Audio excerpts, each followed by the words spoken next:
Assalamualaikum warahmatullahi wabarakatuh. Saya Kasilwati SAG, Kepala SMP Negeri 3 Pari 3. Hari ini saya akan diwawancarai oleh Pak Jadiman Supersi, CGP Angkatan 10 Kabupaten Bangka Barat, yang sekolah asalnya adalah SMP Negeri 3 Pari 3 juga. Semoga wawancara ini akan bermanfaat bagi Pak Jadiman khususnya dan bagi SMP Negeri 3 Pari 3 umumnya. Selamat menyaksikan. Baik, Assalamualaikum warahmatullahi wabarakatuh. Waalaikumsalam warahmatullahi wabarakatuh. Apa kabarnya, Bu? Alhamdulillah sehat. Syukur alhamdulillah, Bu ya. Terima kasih, Bu, atas kesempatan dan waktunya untuk wawancara di pagi hari ini. Saya mungkin dari CGP Angkatan 10 ini mewawancarai Ibu sebagai kepala sekolah saya sendiri. Nah, ada beberapa pertanyaan yang akan saya ajukan kepada Ibu untuk dijawab pertanyaannya, yaitu tentang dilema IPK, Bu ya. Pengambilan keputusan-keputusan dengan nilai-nilai kebajikan sebagai pemimpin. Nah, sebelum saya memulai pertanyaan, kira-kira menurut Ibu sudah berapa tahun Ibu menjabat menjadi kepala sekolah di SMP Negeri 3 Pari 3, Ibu? Saya menjabat di sekolah ini kurang lebih 9 tahun. Oh. 9 tahun sekarang bulan Agustus, jadi 9 tahun 7 bulan. 9 tahun 7 bulan, berarti sudah cukup lama, Bu ya. Mungkin sudah tahu seluk-beluk dari sekolah ini, Bu ya. Nah, kita langsung saja, Bu ya, ke pertanyaan. Untuk pertanyaan pertama, ini selama ini bagaimana Ibu dapat mengidentifikasi kasus-kasus yang merupakan dilema etika atau bujukan moral itu selama Ibu memimpin? Bagaimana kira-kira menurut Ibu? Tapi ada dua ya. Iya. Saya melihat dari sudut pandang moral dan hukum. Ya. Apabila kasus itu tersebut kasus melanggar hukum, jelas. Kalau masalah hukum ini berarti salah lawan benar. Ya.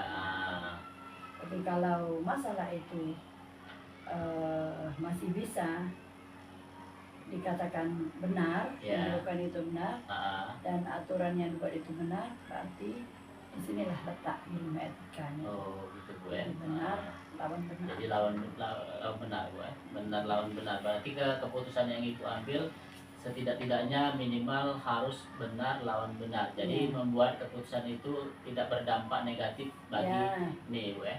Kedua pihak. Iya. Oke, terima kasih. Kemudian pertanyaan yang kedua, Bu. Selama ini bagaimana Ibu menjalankan pengambilan keputusan di sekolah Ibu, terutama untuk kasus-kasus di mana ada dua kepentingan yang sama-sama benar atau sama-sama mengandung nilai kebajikan? Berarti nilainya sama-sama benar, Bu. Berarti dari sudut pandang yang ini benar, dari sudut pandang yang ini benar. Berarti Ibu bagaimana caranya supaya keputusan yang Ibu berikan itu adalah mengandung nilai-nilai kebajikan? Tentu yang akan saya lakukan adalah mengidentifikasi masalah. Jadi identifikasi masalah dulu, Bu ya. Kemudian menilai kasus itu dari berbagai sudut pandang. Kemudian setelah kita melihat dari sudut pandang itu, kita menimbang mana keputusan itu yang lebih terbaik, yang terbaik dan tidak merugikan orang lain. Ya. Intinya kita mencari keputusan itu yang paling banyak benarnya. Dan tidak merugikan orang lain. Jadi Ibu kalau seandainya ada kasus-kasus seperti itu, berarti Ibu identifikasi dulu, Bu ya. Identifikasi masalah itu, kemudian membuat pertimbangan-pertimbangan ya. Pertimbangan-pertimbangan supaya keputusan itu memang benar-benar dan bisa dihargai, Bu, kira-kira gitu ya. Jadi tidak tidak membuat terpojok bagi si pelaku tersebut, Bu ya. Oke, Bu ya. Nah, kemudian, Bu, pertanyaan yang ketiga, langkah-langkah atau prosedur seperti apa yang bisa Ibu lakukan selama ini? Kira-kira bagaimana langkah-langkah Ibu untuk menyelesaikan seandainya di sekolah ini ada kasus? Bagaimana langkah-langkah Ibu untuk menyelesaikan kasus-kasus tersebut? Ya, pertama tentunya kita menentukan dulu penyebab masalah Oh atau iya. akar masalah. Akar masalahnya dulu di Apa? ini. Ya. Masalahnya itu apa? Nah. Penyebabnya itu apa? Kemudian siapa pelakunya? Oh iya, iya. Jadi harus tahu siapa pelakunya Iya, dulu ya. apakah Ya. guru, apakah siswa atau orang tua siswa. Iya. Kemudian setelah itu misalnya siswa, kita akan mencari orang yang terdekat dengan siswa itu. Kan Jadi kita observasi lagi ibarat kata Bu ya. Iya. Berarti kalau seandainya siswa pelakunya, berarti siapa yang terdekat dengan siswa itu kita menggali kita informasi gali dari informasi. siswa itu. Misal dia mau melakukan pelanggaran, kita cari siapa terdekat. Kalau guru pun begitu, kita cari. Misalnya sering terlambat, misalnya buat masalah dengan siswa, kita cari temannya yang biasa dekatnya. Apa penyebabnya? Jadi akar masalahnya itu digali dulu ya. Ya, jadi orang terdekat kan biasa lebih tahu kan. Nah setelah itu kita diskusi dengan warga sekolah. Ya kalau masalah anak tentu di kelas itu dengan wali kelas, guru BK, dan dengan guru yang lainnya. Kemudian itu baru membuat beberapa solusi. Iya. Dari beberapa solusi itu kita tentukan mana yang lebih baik untuk kita cari lagi kan dari 4 item mungkin 2 yang bisa kita ambil. Kemudian baru terakhir kita menimbang dari berbagai sudut pandang dalam membuat solusi itu, sehingga keputusan yang kita buat itu bisa diterima dan bisa mengubah perilaku si pelanggar. Oh iya. Jadi memang perlu analisa Bu ya. Analisa yang mendalam ya, supaya pertimbangan-pertimbangan itu lebih akurat Bu ya. Nah kemudian Bu ada lagi pertanyaan lagi. Hal-hal apa saja selama ini yang Ibu anggap efektif dalam pengambilan keputusan pada kasus-kasus dilema ITK Bu? Apa saja Bu hal-hal yang efektif kira-kira pada saat Ibu mengambil keputusan dalam kasus-kasus dilema etika? Tentu pertama adalah menganalisis permasalahan di tingkat yang mana masalah ini, apakah dia ringan, sedang atau berat masalah. Kita timbangkan dulu. Jadi ada fase-fase juga ya? Iya, kita analisis. Setelah kita analisis itu kita tentukan solusi pemecahan masalah itu. Nah kemudian baru kita mengedepankan aturan yang berlaku. Jadi Ibu mengambil aturan yang berlaku dulu Bu ya, sebelum membuat keputusan. Ya. Setelah itu baru kita dalam membuat keputusan itu tentunya kita mengedepankan kepentingan orang banyak.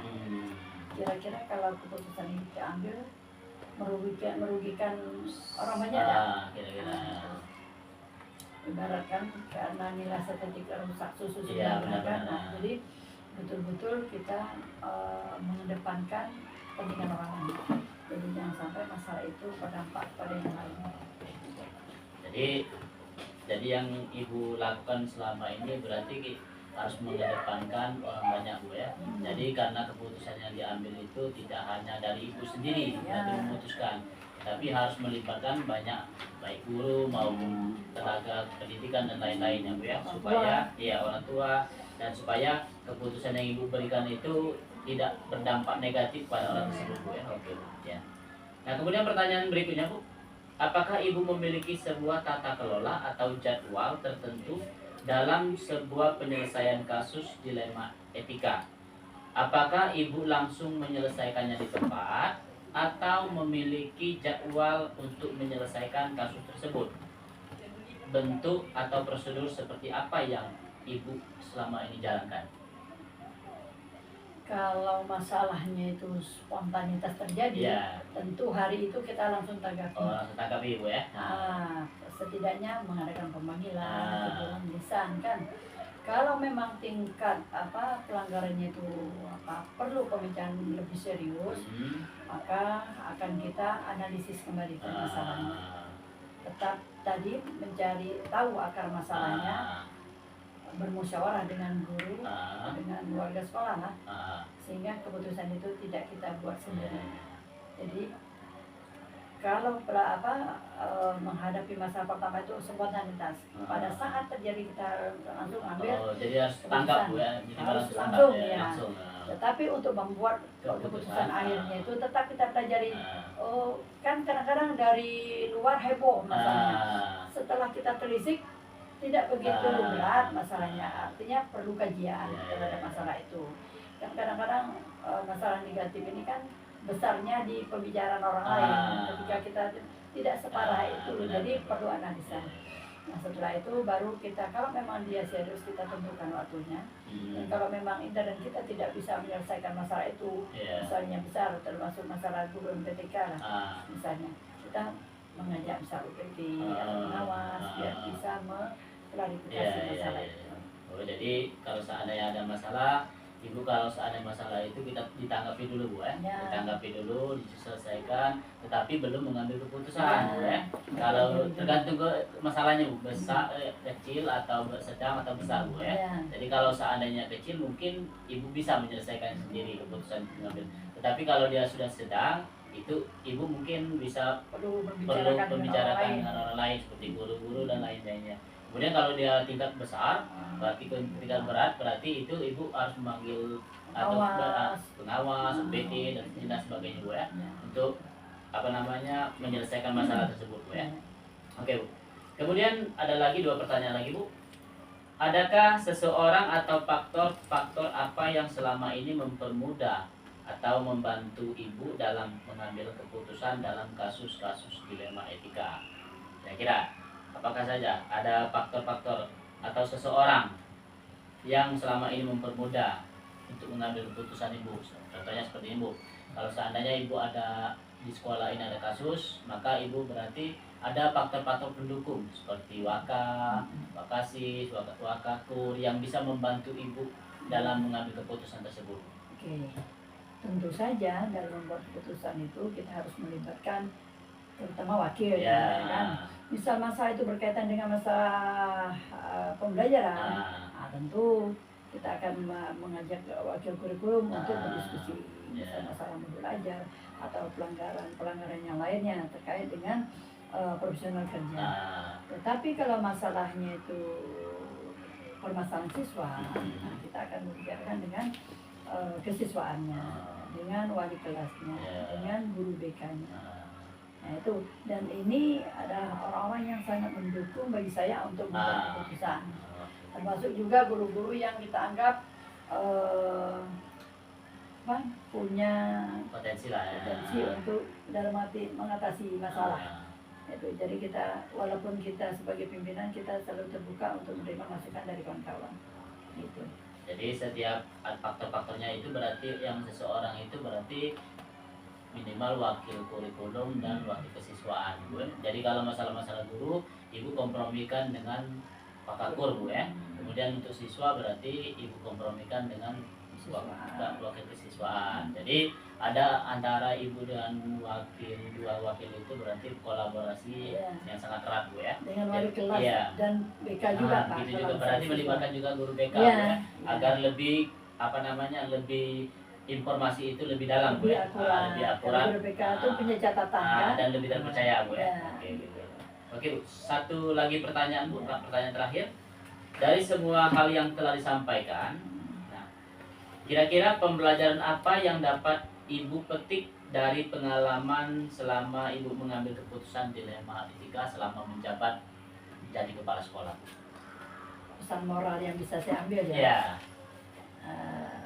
tentunya saya akan lebih bijaksana dalam membuat keputusan dengan adanya wawancara ini membuat kita lebih bijaksana dalam membuat keputusan, melibatkan orang-orang yang bisa membantu untuk menyelesaikan masalah, karena sekolah tidak akan bisa maju kalau kita bekerja sendiri, tapi harus ada tim untuk menyelesaikan semua masalah, sehingga semua masalah itu harus dicari akar masalahnya, dianalisis, dicari siapa pelakunya, dan kita mempertimbangkan masalah itu sehingga keputusan kita buat itu tidak salah dan tidak merugikan banyak pihak.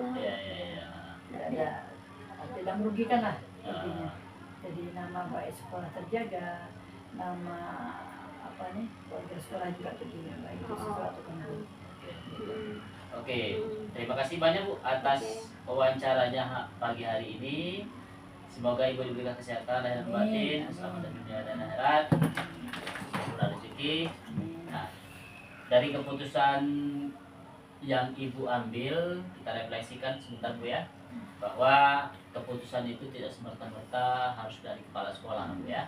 Jadi kita sebagai pemimpin itu berarti ada kolaborasi ya, antara kepala sekolah, waka kurikulum, waka kesiswaan, kemudian guru, dan yang tidak kalah penting kalau mengenai siswa adalah guru BK ya. Nah, kemudian dalam pengambilan keputusan ini mudah-mudahan apa yang Ibu sampaikan ini menjadi amal ibadah bagi Ibu. Nah, dari wawancara ini saya mengucapkan banyak-banyak terima kasih kepada Ibu. Ya, sama-sama. Saya juga mau belajar tentang dilema etika ini, bagaimana mencari keputusan yang baik dan yang terbaik dari keputusan yang baik tadi Bu ya. Ya. Oke lah kalau begitu Bu. Saya akhiri wawancara hari ini di pagi hari ini. Semoga ini bermanfaat bagi saya dan menambah ilmu bagi saya kemudian hari. Wassalamualaikum warahmatullahi wabarakatuh. Waalaikumsalam warahmatullahi Oke, terima kasih. Pak Jadiman, saya kepala sekolah dari SD Negeri 3 Partiga. Nama saya Pasiem. Saya akan menjawab wawancara dari Pak Jadiman sebagai tugas CGP Bapak. Ya Pak. Terima kasih Bu. Terima kasih Bu atas kesempatannya hari ini. Apa kabarnya Bu? Alhamdulillah sehat. Sehat ya. Kira-kira Ibu menjadi kepala sekolah di sini sudah berapa lama Bu? Kalau di sini kemarin baru bulan Februari kemarin. Oh, ya. Baik Bu ya. Saya akan melaksanakan wawancara kepada Ibu tentang masalah kasus-kasus yang dihadapi Ibu selama menjabat menjadi kepala sekolah. Nah, kemudian ada beberapa hal yang harus saya tanyakan kepada Ibu mengenai kasus-kasus yang ada di sekolah ini, kemudian apa saja permasalahannya, kemudian bagaimana caranya Ibu bisa mengambil keputusan yang baik dan benar sehingga tidak memberatkan seseorang gitu ya. Nah, baik, kita mulai dari pertanyaan pertama Bu ya. Selama ini menurut Ibu, bagaimana Ibu dapat mengidentifikasi kasus-kasus yang merupakan dilema etika atau bujukan moral yang selama Ibu pimpin selama ini? Ya Pak, terima kasih untuk Pak Jadiman. Ibu jawab ya Pak Jadiman ya. Oke Bu. Nah di sini untuk mengidentifikasi masalah kasus ini, kalau kasus ini kan rata-ratanya tidak hanya satu ya, Pak ya, kadang lebih dari satu. Kalau satu kasus Pak Jai, kita masih mendingan untuk memecah masalahnya. Kadang-kadang mungkin kita bisa sendiri kalau satu. Tapi kalau lebih dari satu dengan kasus yang sama Pak Jai, maksudnya sama manfaatnya, sama kepentingannya, nah kita tidak bisa mengambil keputusan sendiri Pak Jai. Kita harus mengumpulkan guru-guru kita di sini. Jadi rapat kecil. Rapat kecil lah Pak Jadiman, ya benar Pak Jadiman. Nanti di situ kita tanyakan permasalahan ini apa, kemudian kita bahas di situlah, kita pecahkan bersama di situlah permasalahannya. Baru nanti Ibu bisa mengambil kesimpulan atau keputusan dari rekan guru kita bersama. Gitu. Jadi melalui rapat tadi Ibu, makanya Ibu berarti Ibu observasi dulu Bu ya, observasi dulu. Apakah keputusan itu sudah baik atau belum. Ya, benar. Kemudian Ibu rapatkan. Ya, Setelah dirapatkan baru Ibu menyimpulkan bahwa mengambil keputusan yang baik supaya tidak membebani atau tidak memberatkan. Iya, tidak memberatkan hanya satu sisi saja Bu ya. Benar. Oke. Berarti harus berkeadilan. Iya, ya? Oke. berarti kan kita di sini bukan hanya guru Pak ya. Iya, iya. Harus orang tua wali murid, harus juga komite Pak. Iya, Jadi iya. kita sama-sama. Jadi Pak. mungkin banyak sekali Iya, permasalahan-permasalahan benar. sekolah ini Bu ya, baik Benar. guru, pegawai dan pegawai, kemudian ada lagi siswa, apalagi orang tua dan komite, berarti kita harus terlibat Bu ya. Iya, Oke. benar, Pak. Oke. Nah, pertanyaan yang kedua Bu, selama ini bagaimana Ibu menjalankan pengambilan keputusan di sekolah Ibu, terutama untuk kasus-kasus di mana ada dua kepentingan yang sama-sama benar atau sama-sama mengandung nilai kebajikan gitu. Bagaimana menurut Ibu kira-kira? Kalau kasus ini yang sama-sama benar, kita harus misalnya di sekolah Pak ya, Ya. kita ngambil di lingkungan sekolah, Ah, kita harus memecahkan bersama juga, oh, bersama ya. guru, Ah, bersama orang tua, ah. wali murid. Jadi orang tua diundang Ikut juga. kita Oh, undang, ya, ya. muridnya kita undang, wali muridnya juga kita undang Oh, di iya. antara dua belah pihak. Ah. Guru kelasnya juga kita Oh, undang. iya, iya. Jadi kita enak Pak, Ah. sama-sama di antara dua wali Ah. murid tadi nanti bisa memahami. Ah. Kalau tidak kita undang, Ah. hanya anaknya saja yang kita kumpul, Iya. kita ibaratnya bina, nanti orang tuanya kan timbul masalah Oh iya yang iya di luar. benar. Oke oke oke. Jadi semua keputusan itu berarti melibatkan orang-orang yang Iya, terdekat Bu, ya, benar, Pak. seperti orang tua, Benar, iya benar. komite dan sebagainya Harus, itu. Oke. harus Pak. Biar ke apa namanya pengambilan keputusannya itu lebih baik Bu ya. Nah kemudian pertanyaan yang ketiga Bu, langkah-langkah atau prosedur seperti apa yang biasanya Ibu lakukan selama ini? Pertama-tama kita ngambil langkah-langkahnya itu pertama Pak ya, Ya. kita cari ibaratnya masalah. Oh masalah. Masalah apa dulu yang kita hadapi. Nanti misalnya ibaratnya ini kita kepengennya ini kita pengen anak kita ini biar bagus karakternya. Nah nanti kita kumpulkan tetap kerjasama dengan guru-guru Oh Pak. iya. Kita kumpulkan dengan guru semua. Nanti kita disitulah kita saling bertukar pikiran untuk menghasilkan anak didik kita tadi yang berkarakter baik Pak. Gitu ya. Jadi masalah-masalah tadi Ibu kumpulkan dulu Bu, Iya ya. tetap Ibu harus kumpulkan dulu masalahnya, kemudian ibu apa namanya pecahkan dulu, bersama. dianalisa Nah, dulu. Nah, dianalisa. setelah dianalisa baru Ibu pecahkan bersama, mengundang guru-guru Iya, lain Bu ya. betul. Agar Mm. anak tersebut kalau seandainya kita memberikan keputusan itu yang terbaik bagi anak Betul. dan tidak membebani anak kita. Betul, Ya oke lah Bu ya. mm. Oke, terima kasih Bu ya. Sama-sama, Nah, kemudian Pak. ada lagi pertanyaan Bu, masih ada beberapa pertanyaan lagi. Pertanyaan yang keempat, hal-hal apa saja yang selama ini Ibu anggap efektif dalam pengambilan keputusan pada kasus-kasus dilema ITK? Itu menurut Ibu bagaimana Bu? Hal-hal yang efektif Pak ya. Ya. Misalnya pertama sekarang kita dalam sekolah nih Pak ya, Ya, kita tetap harus kerjasama Pak ya Hmm. dengan guru-guru kita. ya, ya. Kita tidak bisa kerja sendiri Ah, Pak. benar, benar, benar. Karena sekolah ini maju, adanya guru-guru. Benar. Walaupun kita kepala sekolah Iya. tidak bisa. Nah sekarang hal yang efektif kita ambil misalnya contoh. Nah, ini kami kan akan membuat ini untuk adiwiyata. Oh iya, di Wiata. Masuk tingkat nasional Pak ya. Sedangkan sekolah ini kan masih kekurangan Ah. Pak, belum memenuhi syarat. Iya, iya. Kemudian kami berembuk. Nah, untuk di sini memperbaiki yang masalah itu kantin Pak. Oh, kantin Bu ya. Kantin kami ini belum memenuhi syarat untuk masuk sekolah adiwiyata. Jadi kami untuk keputusan bersama dengan guru-guru kami, bagaimana caranya untuk apa tadi Pak, maksudnya itu Supaya kantin tadi memenuhi standar tadi Bu memenuhi ya. standar adiwiyata tadi Iya, Pak. iya. Nah, kami berembuklah sama-sama guru juga dengan komite. Oh, ini nanti harus kami perbaiki. Harus kantinnya lebih layak dari yang sekarang. Jadi layaknya itu seperti apa Bu? Layaknya itu seperti Kantin. sekarang ini kan tidak memenuhi syarat. Oh iya.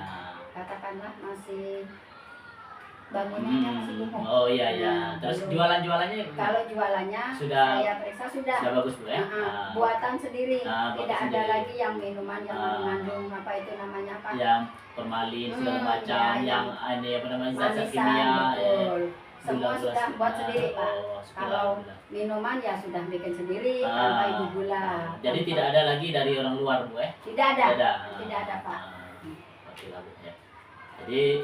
Jadi sekolah ibu ini berarti akan mengadakan adiwiyata Bu ya? Iya, betul, Adiwiyata. Permasalahannya itu di kantin Bu ya? Iya. Nah, jadi kantin kawasan itu kantin. Perlu pembenahan. Belum pernah Ya, di kantin. pembenahan, renovasi dan sebagainya Bu ya. Oke Bu. Nah kemudian ada lagi pertanyaan lagi Bu. Hal-hal apa saja yang selama ini merupakan tantangan dalam pengambilan keputusan kasus-kasus dilema etika yang Ibu hadapi selama ini? Nah, kalau tantangan itu memang banyak Pak ya. Ya. Pertama-tama bagi saya, Hmm. misalnya contoh, kita ingin memajukan sekolah ini. Otomatis kan kita tidak bisa Pak ya, Iya, tanpa iya. bantuan kerjasama. Nah, sini kami mengundang wali murid. Nah, Iya. untuk mengundang wali murid ini mungkin ya mereka datang. Nah, Tetapi kalau keputusan itu kan banyak wali murid, banyak juga iya. pikiran yang Pemikiran berbeda. yang berbeda-beda ya. Nah, disinilah tantangan kami Ah. untuk menyatukan tadi Pak. Apalagi misalnya, oh yuk kita ingin membangun ini supaya sekolah kita ini cuma kelihatannya bagus, cuma kelihatannya indah. Iya, Nah, iya. disitulah Pak tantangan untuk saya, untuk menyatukan Oh, wali murid jadi tadi. selama Ibu mimpin ini, jadi tantangannya yang Ibu hadapi ini berarti apalagi pemikiran orang tua pada saat rapat Bu ya, harus betul. disatukan. Berarti Iya. sesuai dengan berarti harus musyawarah Bu ya, Kita musyawarah. harus musyawarah. Musyawarah supaya bisa menemukan keputusan yang terbaik. Iya, jawab satu Iya, jawaban. dan satu jawaban dengan pertanyaan-pertanyaan yang Iya, berbeda-beda itu ya. Iya Pak. Oke Bu, terima kasih banyak Bu. Kemudian lanjut Bu. Iya Pak. Apakah Ibu memiliki sebuah tata kelola atau jadwal tertentu dalam sebuah penyelesaian? Kemudian kasus dilema etika, apakah Ibu langsung menyelesaikan di tempat atau memiliki sebuah jadwal untuk menyelesaikannya? Bentuk atau prosedur seperti apa yang Ibu jalankan kira-kira? Oh, iya Pak. Ya. Kalau untuk jadwal Pak ya, saya rasa tidak ada Pak. Tidak ada. Hmm. Oh. Kami tidak ada buat jadwal untuk Iya. kasus anak-anak. Ngapa Pak? Karena masalah anak-anak ini kadang-kadang kan timbulnya Iya, mendadak. apalagi setiap hari itu Pas muncul, setiap pasti hari muncul muncul. ya. Iya. Tetap tiap hari ada Ya. Pak. Masalah berkelahian, Iya. anak kelas 1 namanya benar. anak-anak. Jadi kita tidak mungkin buat jadwal Pak ya. Karena pasti ada permasalahan terus Bu. Hmm. Jadi kalau seandainya kita buat jadwal belum tentu Belum sesuai tentu jadwal sesuai ya Bu. jadwal. Ya. Kemudian penyelesaian kasus Bu, prosedur apa yang Ibu jalankan tadi ya sudah ya. Sudah. Nah, jadwal tadi sudah, berarti Ibu tidak melaksanakan jadwal Bu ya. Jadi kemudian pertanyaan berikutnya yang ketujuh, apakah seseorang atau faktor-faktor apa yang selama ini mempermudah atau membantu Ibu dalam pengambilan keputusan dalam kasus-kasus dilema etika? Itu tadi Pak, kembali lagi ke guru-guru. Ya. Jadi faktor yang membantu kami dalam menyelesaikan kasus itu guru-guru itulah Pak. Oh iya iya Bu ya. Jadi guru-guru saya panggil, kita kumpul semua, kita kumpul di ruang guru. Nah disitulah kami mulai bertanya dan membahas bersama guru. Nanti guru satu ini mengasih informasi atau apa? Atau masukan. Masukan, satu ngasih masukan. Akhirnya ketemulah Iya. satu jawaban dari perkumpulan tadi. Iya, oke. Tetap utama guru iya, lah iya. Pak yang membantu Jadi kita. intinya semua keputusan itu Ibu ya dirapatkan dulu ya. Iya. Nah, keputusan itu pasti suara yang Iya, terbanyak. benar, Pak. Kemudian guru-guru juga dilibatkan ya Bu ya. Komite. Komite wali murid. Iya. Nah, Tinggal kita lihat masalahnya iya, Pak ya. tergantung masalahnya Bu ya, Iya. besar apa kecilnya Iya, ya. betul. Kalau seandainya kecil mungkin bisa Bisa. diselesaikan di Di sesama sekolah. guru saja Iya, Bu ya. betul. Tapi kalau sudah besar bisa melibatkan komite dan Benar, orang Pak. tua. Oke, Benar. terima kasih Bu ya. Sama-sama, Nah, Pak. kemudian pertanyaan terakhir Bu ya. Hmm. Dari semua hal yang telah disampaikan tadi, pembelajaran apa yang dapat Ibu petik dari pengalaman Ibu mengambil keputusan dilema etika tadi Bu? Misalnya seandainya Ibu pengalaman kira-kira Ibu mengambil keputusan itu kira-kira pengalaman Ibu ini berarti saya ini iya, betul. ini gitu Bu. Iya. Jadi dalam mengambil keputusan ini Pak, saya pikir ya,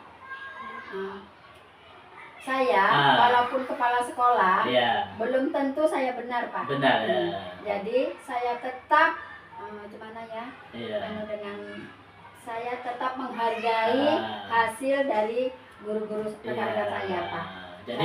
Jadi setiap kali ibu mengambil keputusan yang terbaik itu bukan hanya dari keputusan ibu sendiri, ya. Nah, tetapi ibu harus melibatkan guru-guru yang lain, ya.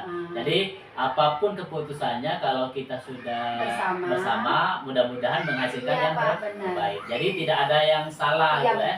Nah, jadi tidak ada yang disalahkan, kepala sekolah tidak disalahkan, guru tidak disalahkan, orang tua tidak disalahkan, semuanya berjalan dengan baik. Gitu. Kalau kita sendiri, Pak, belum tentu kita benar, kan, Pak? Benar. Nanti kita sendiri, kita menjalankan sendiri, tidak cocok di guru-guru. Jadi bagi kita mungkin benar, Bu, tapi bagi orang lain tidak. Tidak sama kita, Pak, ya. ya. Benar, Bu, ya. Oke, Bu, terima kasih banyak atas diskusinya hari ini, wawancaranya tentang dilema etika ini. Semoga Ibu sehat selalu, diberikan murah rezeki dan sebagainya. Saya terima kasih banyak, Bu, ya, telah diberikan bimbingan dan sebagainya. Ada ilmu-ilmu yang bermanfaat bagi saya, ada terselip ilmu-ilmu yang tidak saya sadari di situ, Bu, ya. Nah, disitulah saya akan belajar, oh ternyata menjadi pemimpin ini bukan hanya bagi kita bagus, Bu, ya, tetapi belum tentu bagus bagi orang lain. Jadi keputusan itu memang harus mutlak, harus kerjasama dan berkolaborasi antara guru, dengan kepala sekolah, kemudian wali murid, dan komite dan sebagainya, Bu, ya. Oke, terima kasih banyak, Bu.